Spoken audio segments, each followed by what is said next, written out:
Caitlin Preston was returning from a family camping trip just days after she graduated from high school. Her mother, Shirley.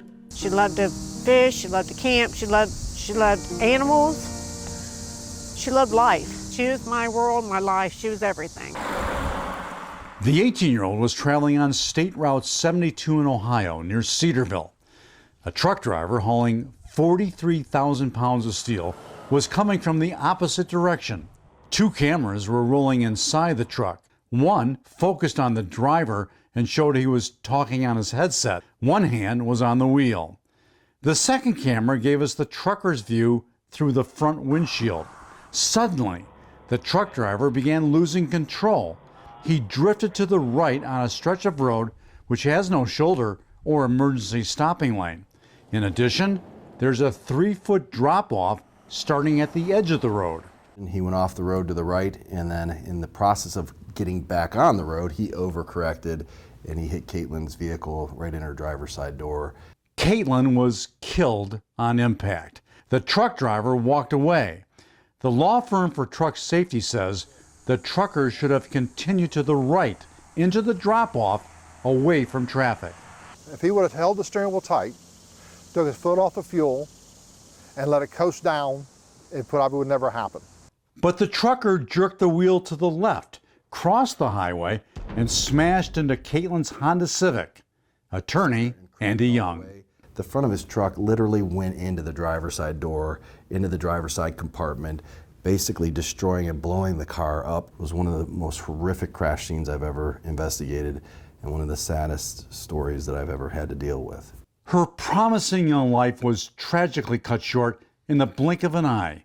Her family cites truck driver error and a narrow road as reasons for the crash. I don't think that trucks, if at all possible and can be avoided, should be driving up and down that stretch of road there on 72.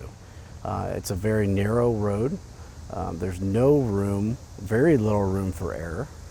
And when you bring in all the different types of distractions and other things that can come into play, you end up with tragedies like this. Something has to change. Accidents along this stretch of 72 are happening with disturbing regularity. Yeah, the numbers are scary. Records from the Ohio State Highway Patrol show 99 reported accidents from 2014 to 2019. I think that should have been a red flag. Of the nearly 99 accidents, 60 involved vehicles that went off the road, either into the ditch or across the highway. I think it's ridiculous. That should never be. And why is nobody coming forth before all this and done something about it?